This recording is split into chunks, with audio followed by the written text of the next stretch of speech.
Hi, Markus. I'm Michal. You might ask why we are presenting together. There's a reason for that, because we think it's very fruitful to combine research and practical things. So the things we are working on is innovation, cognition, space, office space, and future of work. So welcome to our presentation, and Michal. Markus is the one for the thinking, I'm the one for building. And we would like to start with a question. Who of you sitting here today would like to create meaningful innovations? Raise your hand. Okay, fortunately quite a lot. And so we would like to start with an exercise to maybe give you a little hint of what could help you do that. But the exercise is going to be something a bit different than what you're maybe used usually at the conferences. So there will be no standing up, no touching hands and other freaky stuff like that. It will be even more freaky because we want to start with a minute of silence. Okay? And I really want everyone here to follow me on that. Okay? Everyone who's in this hall, can you do that? Okay, so we'll start a minute of silence in 3, 2, 1, now.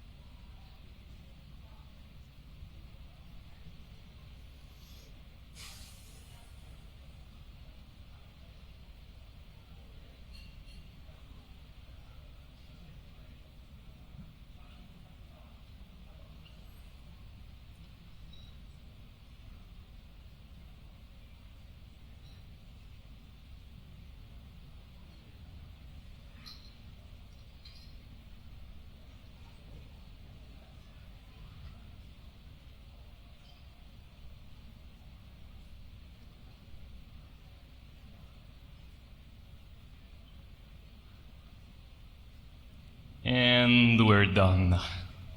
So, did you feel uncomfortable? I did a bit. But that's one of the reasons also why you might not be reaching your innovation potential. And why we want to talk about that today. Because the world seems to be obsessed with novelty. So everyone wants to create novel products, services, and business models. The employees and organizations are pushed to be always hyper-creative and innovative. But when you look at the reality, it often looks a bit differently. Most of the innovations we see today are incremental and more of the same. They are solving problems which are already defined instead of creating new niches. They don't often serve some kind of deeper purpose. And they also only extrapolate already known experiences instead of being like really future-driven. Well, how many cameras we can get? What do you think? 5? Is that it? No, we can get 9 actually. And among many reasons why this happens, we identify 2 that we want to talk about today. The first one is called the tyranny of collaboration, and the second one, a mechanical production of innovation. So let's take a look at the first one first. So the correct assumption is that the level of collaboration is good for innovation. Collaboration allows us to bring different perspectives to the problem solving. It allows us to be more social, to create synergies. But from research, we also know that collaboration has a lot of negative effects to it. For example, so-called Ringelmann effect, which says that as the size of a group people working together increases, the productivity of an individual decreases within that group. There's higher levels of stress, often creeping purposelessness, increased peer pressure, higher levels of conflict, higher coordination costs. Sometimes there are a lot of meaningless interactions and also slower decision making. And we are not saying that, we shouldn't be collaborating, but we need to think about how we do that and what part of our time and efforts we dedicate to that. And whole offices, whole organizational and spatial structures have been dedicated to this idea of collaboration. And so what we are often seeing today is people being constantly pushed into collaboration, into being together, into being always visible and accessible to others in very open areas, let's say. And there's this assumption that the market asks for a permanent disruptive innovation and it wants it now. But is that really the case? Do users want permanent disruptive innovation? Are organizations capable of producing it? Because this goes against kind of a deep human desire and cognitive predisposition for stability and predictability. That's what most people actually want.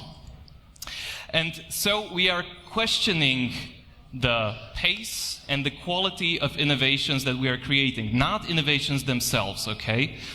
And we are also questioning the purely productive, efficiency-driven, and mechanical paradigm of innovation. Because true novelty cannot be made by mechanically following a certain process. True novelty is what we would call an emergent phenomenon. So this novelty is only a byproduct of setting up good organizational and spatial so-called enabling environments and learning to give up control, which is very difficult sometimes. But we need to do that. We need to learn to take the risk of being unproductive and allowing people to be unproductive in order to be more innovative. And if the goal is to be more innovative, more creative, then what we need to do is to balance this collaboration with things like individual focused work, contemplative and open state of mind, purpose, personal and organizational, looking inside yourself, and giving up control. And we put it into this nice little claim that you can remember. And it goes, if you want to be more creative, you need to be yourself. If you want to become yourself or to be yourself, you need to connect with yourself.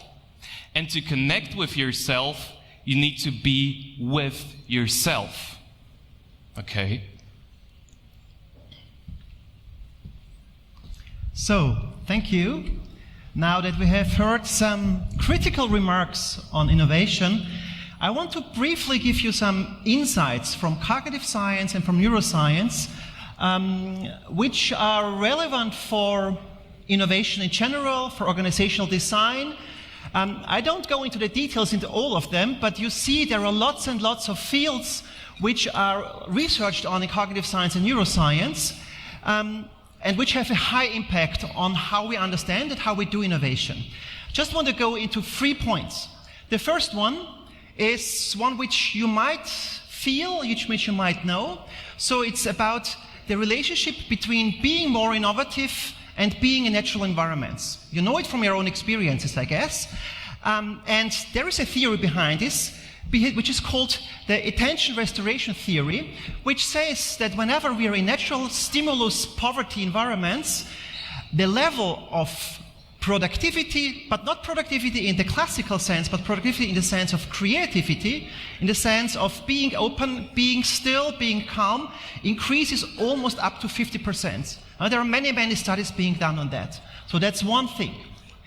Another thing concerns a similar domain, but it's a little bit different. It is about meditation and mindfulness. So when you look at the brain, what is it doing when you meditate? You see there are many, many, many areas highly active, highly involved.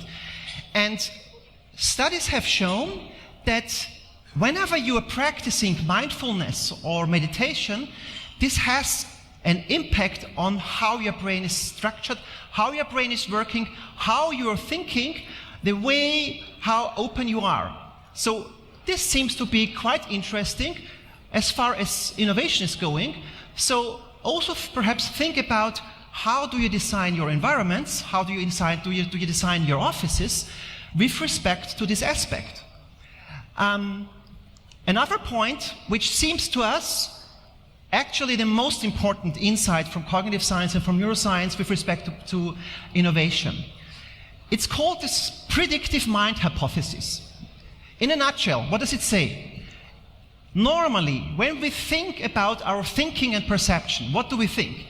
Okay, there is some reality out there, and we perceive it through our senses, through our eyes, for instance, or visual system. There is some processing going on, and then going to the visual cortex, which is back there. Okay, so far so good. The idea is, okay, we have some image of the world out there in our brains. But there is a little problem here. Because when you look a little bit closer into the neural architecture, you see there are not only connections going from here to here, but also from the visual cortex down here. So these are called top-down projections. So what is the implication of that? What does it mean for our perception and our thinking? This means that our brains are actually experience-driven prediction machines. What's the implication of that? This means that our past experiences determine the way how we see the world. So we are expecting something, and what we do not expect, we normally cannot see. And that's, of course, critical when we talk about innovation. Because novelty, by definition, is something which we don't know. And so how can we see something which we don't know? That's exactly the problem. That's why this predictive mind hypothesis seems to be one of the major obstacles when we do innovation. And of course we can overcome it, but what I want to tell you with that, our natural functioning of the brain is not to be innovative, it's conservative. So what are some principles which we can derive, or at least which we would suggest, which you can derive from these insights? First of all, it's about innovation. It's about observation. So when we talk about innovation, we have to understand that we have to observe the object of innovation and its ecosystem in a very profound manner. And when we talk about observation, it's not just looking at it as, okay, I'll look at some user behaviors, blah, blah, blah. No, it's going beyond that. It's going into the essence, it's going into the core. So what stands behind what we can observe? The second capacity, which is very important in that respect, is the capacity to change perspectives. Meaning, whenever we are doing innovation, actually innovation and learning means to see things differently. This is one possible definition, and that's exactly what we suggest here. So when we change our perspective, when we reflect on our assumptions, when we reflect on our patterns of perception and thinking, then we will be able to change our perspective, and by that, novelty will become visible. Number 3, how are we dealing with uncertainty? That's something which is really critical, because our brain is at best a linear, it predicts its behavior at best in a linear manner. But the world we are living in is highly, highly unpredictable, because we are in an exponential dynamics. This is mostly due to technologies where time and space doesn't play any role anymore. So when we think, okay, we can make our life, we can plan our lives, by the end we end up here completely, where we never have thought about. The question is how we're dealing with it. Are we embracing that? So that's about exponential behaviors. Something which is a kind of implication is being able to listen to reality in silence. Again, this is something which we started with.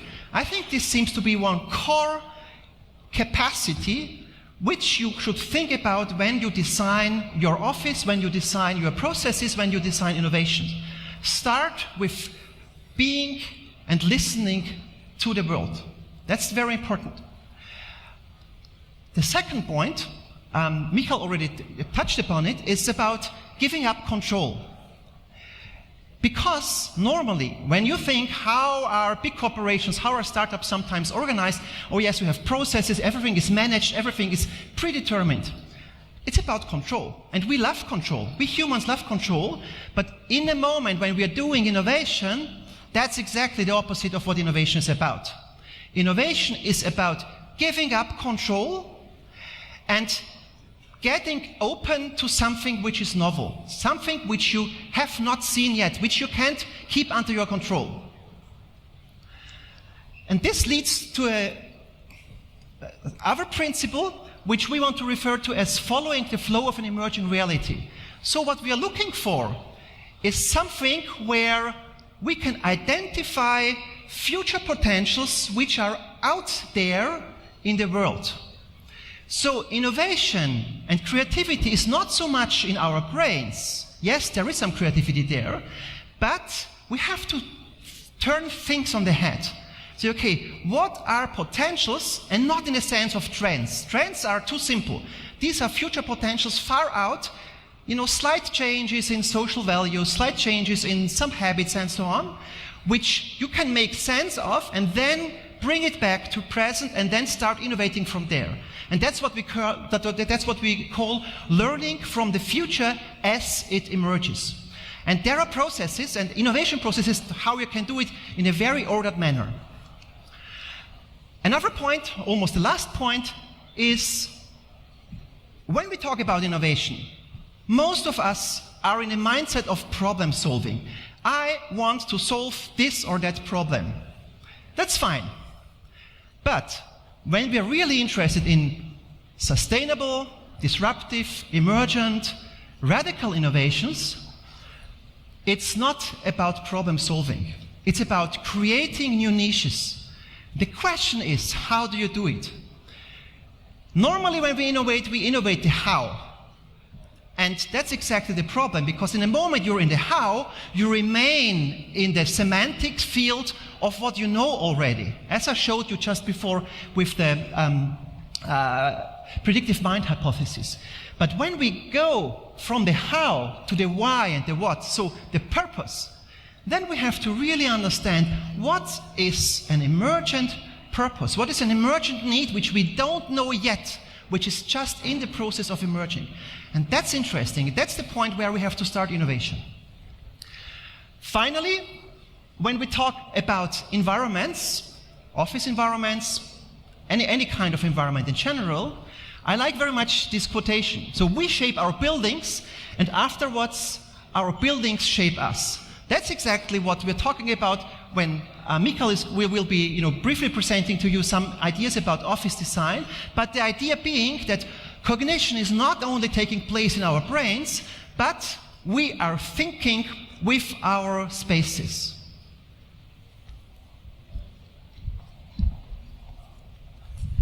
And so let's take a look at that from the point of view of space. And there will be also some principles for you. And the first one is that people don't scale.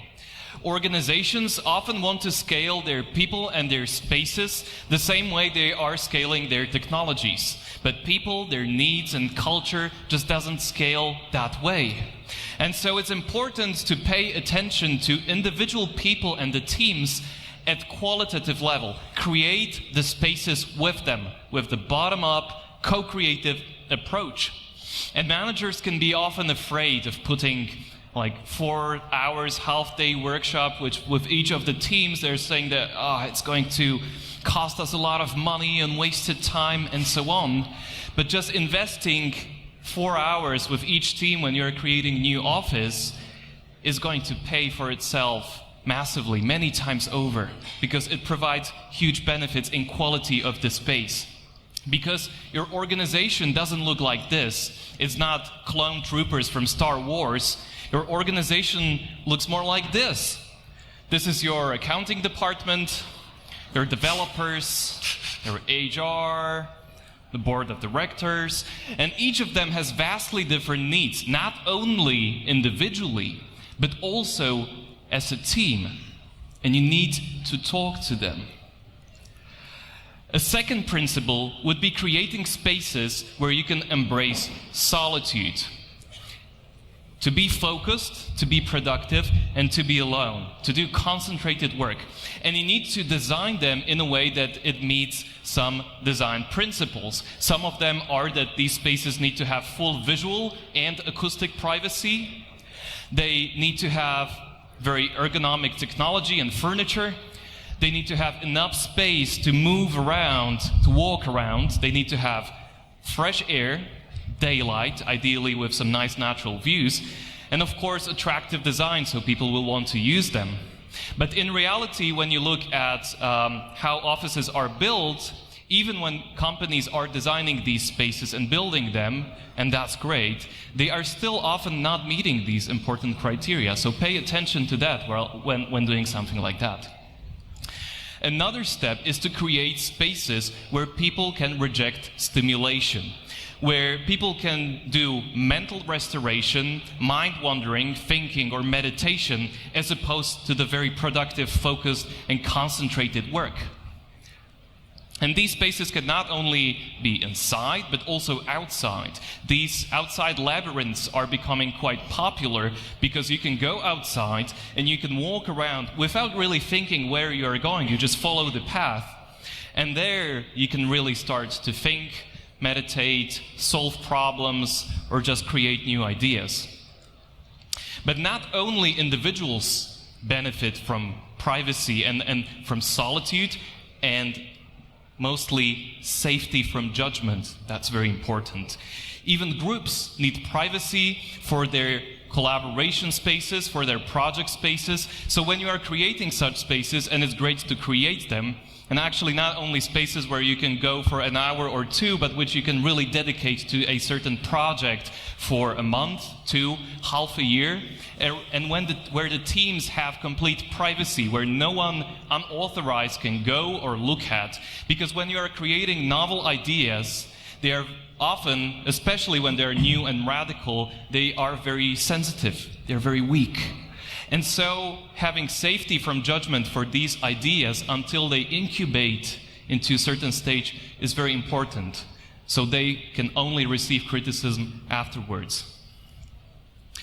And support your people in bathing in nature. So as we saw with the research, nature is not only great for creativity, but it can also do many other things which are important for each business. Presence of nature, whether you go outside or whether you bring nature inside with plants, natural materials, natural shapes, patterns, colors, light, and many others, can increase cognitive performance, memory, attention, and it can also lower stress, which is very important for most of us, I think. So, what's the take-home message? What do we want to bring you home? I think one thing is mind your space. Number one. Second one is related to this image. It's about embracing what little children are very good at. Yes, they are very good at being creative, being in bus, keeping us busy, yes. But think about situations where a little child is just sitting there, completely relaxed, and waiting what future might bring to him or her. Thank you.